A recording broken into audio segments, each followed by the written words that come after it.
Mina has got autism. Mina has got autism. I've seen her through the age, through the development. From a child who had delayed speech, who then started talking, and now she's in school. And if you see the setup here, there are two neurodivergent individuals. And in the background, there are two people who provide support. And I think this is what you would have heard in Dr. Zah's speech, neurodivergent and the support.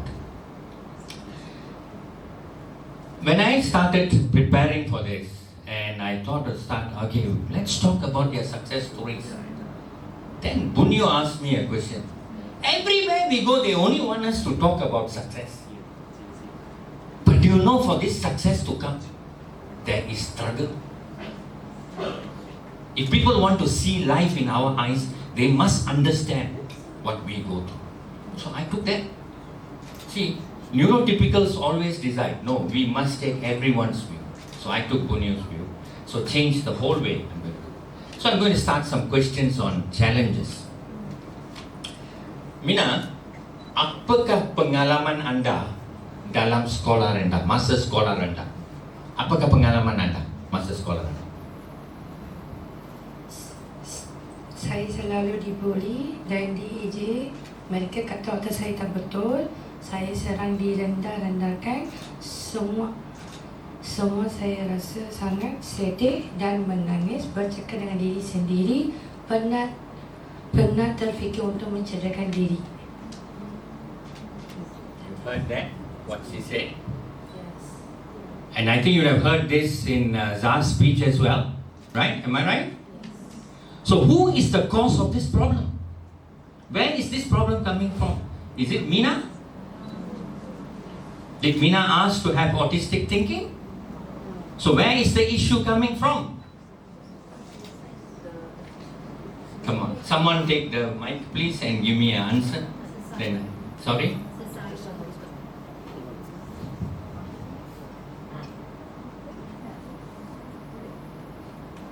Sampai saya hendak mencederakan diri saya. Yes. You said society? Yes. It's the perception of society, right? Perception. That's what the barrier that we want to break. Yeah. So now, having heard that from this, let's go to Janet. Yeah. Janet. Now going backwards, as you brought up Mina.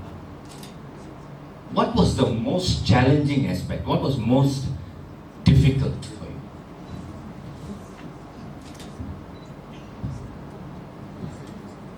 First, of course, I cannot accept it. You know why? Because my daughter is not that. I feel very sad. And I'm thinking, why my daughter is like that? So, when Dr. Chan told me, I'm just thinking, okay, now what is the solution we are going to do? Right, but he is very supportive to me. Even my husband also, until one of the stage, he denied lah. So he didn't accept it. He always thinking, my children are very good. I know about my kids. My daughter is not in that stage. I really don't want to, what to say, is not accepted lah. But because we are going through with her, each and every day, what I looking for it of her. So I was admit most of the things lah. That what is a special kids are doing. So I already administered that. So I just take a step what we want to do in the next future for her. So we have to be very, very patient in this type of children. So we have to be very calm and we have to think, we have to listen what they want.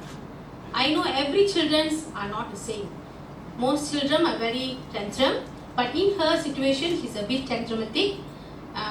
Every day I can listen that some of the days that she's very calm, she's very happy.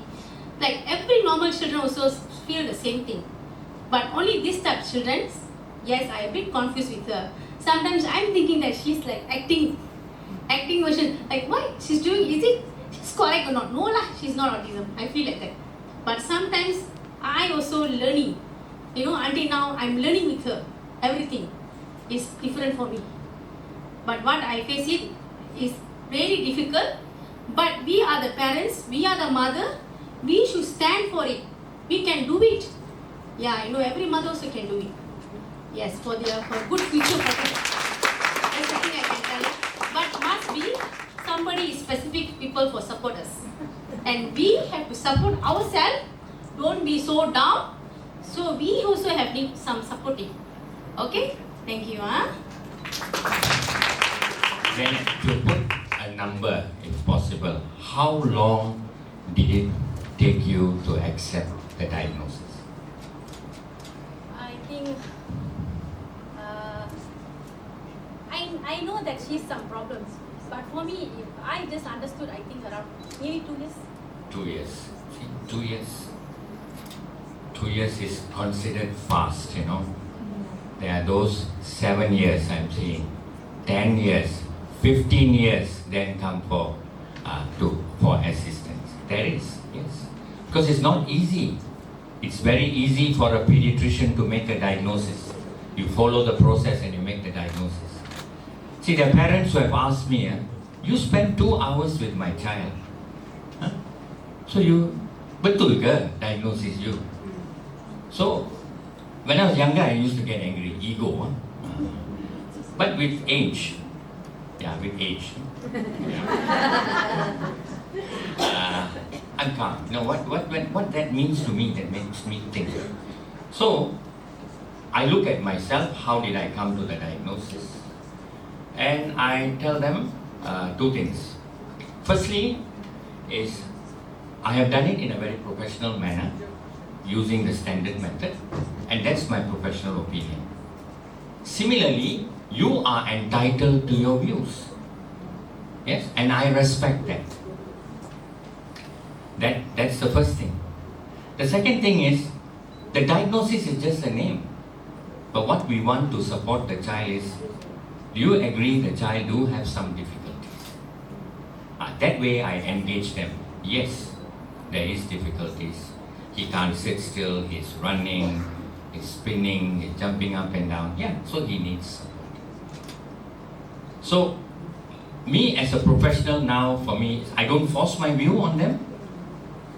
Right? I spend more time listening rather than telling.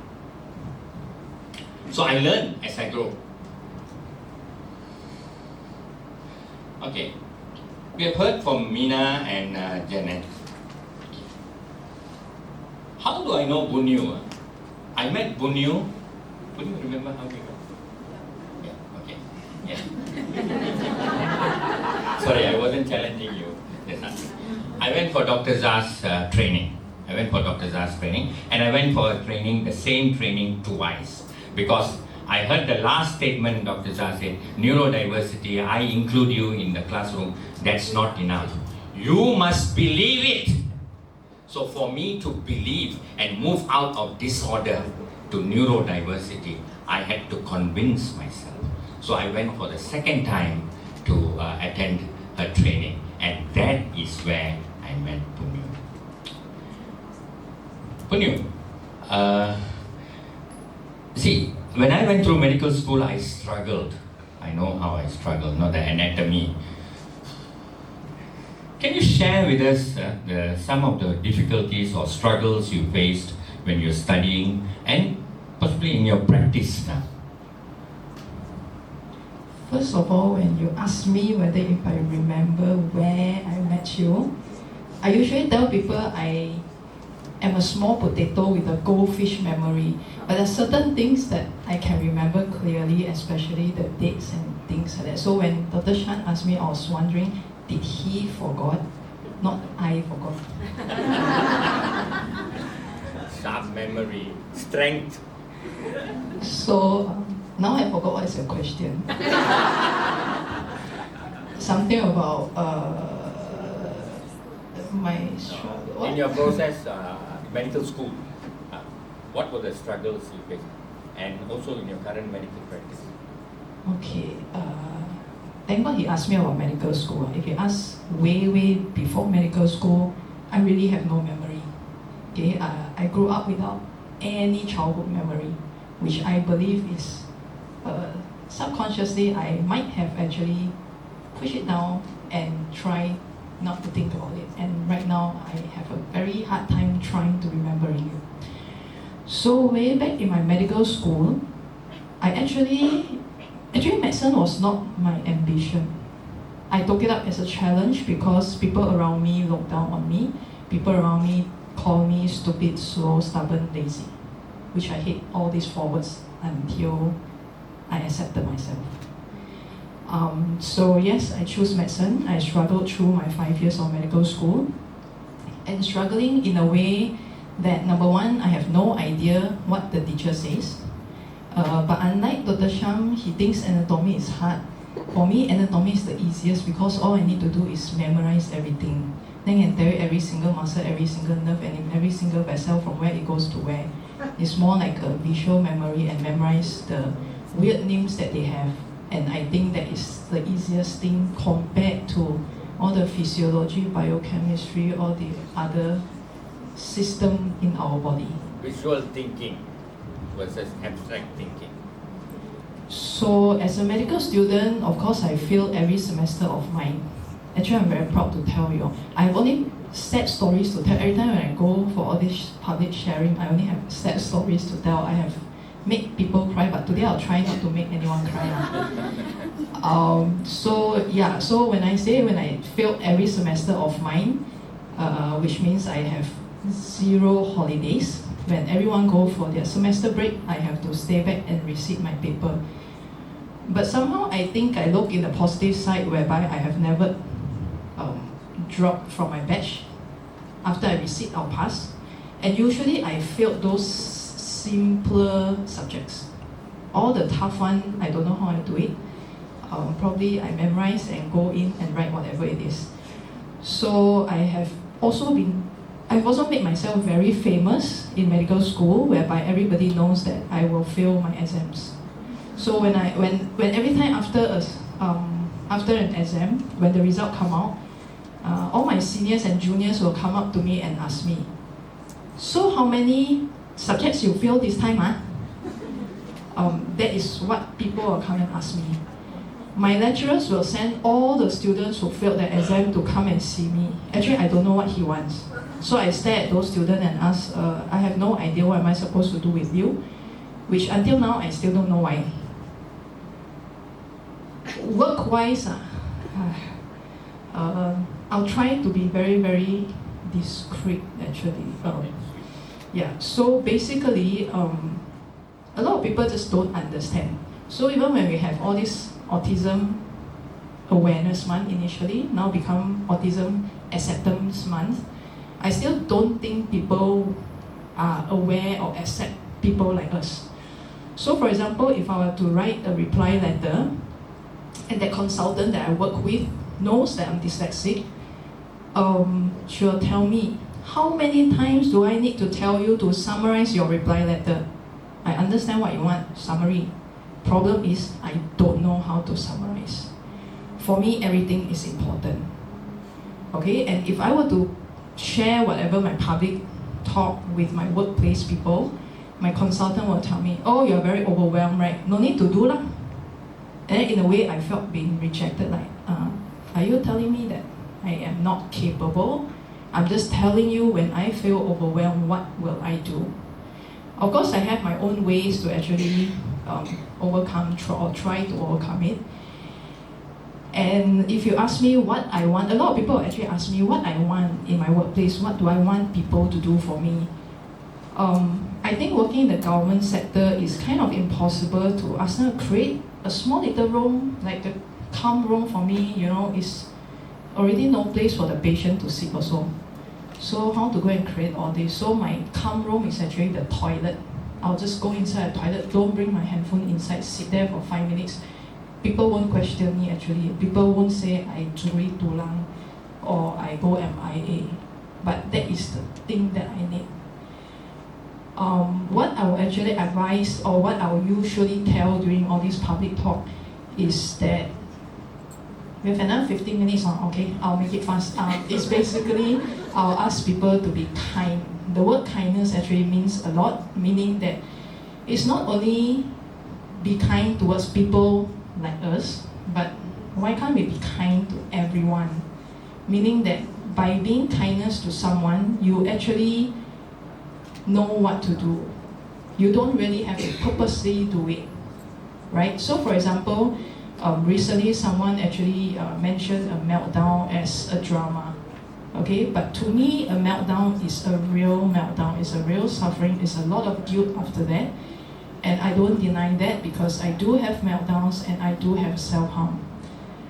And it is really, really a lot of suffering during that meltdown, and also a lot of guilt after that. But a lot of times, even though I know people try to understand us, but subconsciously they might think, another drama, this person is crazy, but sometimes if we are kind enough and we really want to accept people in my community, I think if we are kind enough, we will be able to not use such a word. Like how people call me weird, I can also say that they are weird, actually. I can also call all the neurotypicals weird. Why you can do this? Things I can do, you cannot do. But I don't. Right? It's just like if I were to ask how many of you can draw a cartoon character in a mirror image 180 degree using a non-dominant hand. Because I can, but I don't call you guys weird or stupid or things like that. There are things that I can do that you guys can't. There are things that you guys can do and I can't. And I guess everybody has their own unique and strength. And the word kind. Thank you. Thank you very much. I actually wanted to stop her, but I stopped myself because she was talking from her heart, and you get the feeling of the life that she's going through. This is a view from a person who's neurodivergent. I felt that was important, so I stopped myself. Okay, so you can see how deep they go through and the strength they have. But the neurotypical mind rather look at the deficit, and that is what we want to break. Look at people as they are. Okay, let's move on. One way, I'm going to ask you something other than what we discussed. So I'm going to put you on the spot. We did homework also, meet on Zoom a few times, meet on Zoom and discuss. But I'm going to put you on the spot. Let's go a number of years back when you and your sister Kim were schoolgirls. Yeah? Did you actually understand your sister? No, I don't. I only knew that she cried 365 days, anytime, anywhere. And when we went out, she did a lot of things like I call them dramas. I mean, I still tell her, don't give me all these dramas. I mean, I do understand. Okay, I mean right now I do understand how they feel, but I do use this word because it's it's a trend to say that. I mean, you are a drama queen, something like that. But I do have I was the closest to her. I went for the speech therapy with her, and I did therapy with her at home. I did communication strips for her to bring to school, so we were actually quite close. But I still couldn't accept certain things, like she threw a book from the 3rd floor to the bottom of the mall when people were having some bazaars down there. She threw her shoes. She ran from, we went swimming quite often. She went to the platform, the highest platform, for diving. She jumps down, and then a group of men, they were saying, why is this girl so kurang ajar, Why wouldn't the parents, teach her what to do? Why would they let her run like that, jump like that, So I was like, you sampat, you take her back for like maybe just 2 hours, you will surrender because nobody can actually control her. You know, when she wanted to run, we won't even know. We won't even know that she would want to run because it's like, you know, it's very ad hoc kind of thing. It's really not what we can control. But very malu lah. I mean, all the time we'll receive all kinds of you know, stares and things like that. See, what you heard here is not just the struggle of the neurodivergent individual. Look at the struggle of the family. There's so much love, but they can't understand why this child is. Why is this child behaving this way? They struggle as well. So the struggle is not just with the neurodivergent. It's a whole family that is struggling. And you see, on top of the fact that she can't understand why her sister is doing like that, and people come and pass comments, right? And it really, I think the people who matter to you most might pass the sharpest comment. Correct me if I'm wrong. Sometimes it happens this way. So there is a struggle going on, right? Setakat ini kita dengar perbincangan dalam masalah-masalah yang dihadapi oleh individu neurodivergent dan keluarga mereka. Sekarang saya ada satu soalan kepada hadirin. Daripada perkongsian ini, apakah yang telah menyentuh hati tuan-tuan? Satu komen.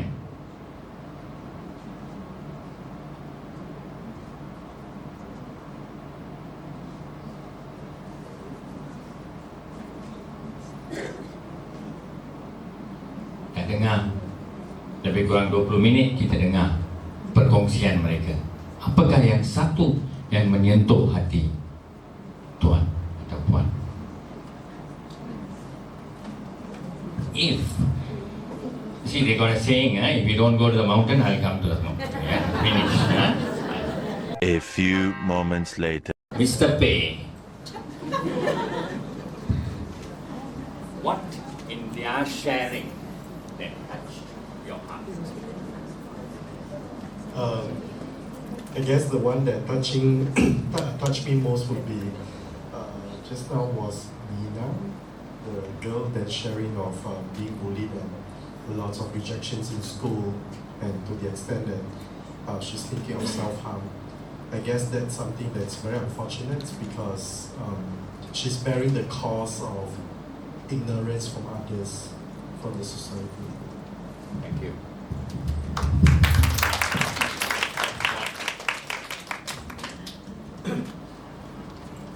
Apa yang dikongsikan oleh Bun Yu tentang dia di label sebagai bodoh semua tu, itu menyentuh perasaan saya lah, sebab saya pun tak ada anak disleksia. So saya kalau boleh, dia memang tak boleh membaca, so saya kalau boleh memang tak nak kata itu keluar daripada mulut rakan-rakan sebaya. Okay. Okay.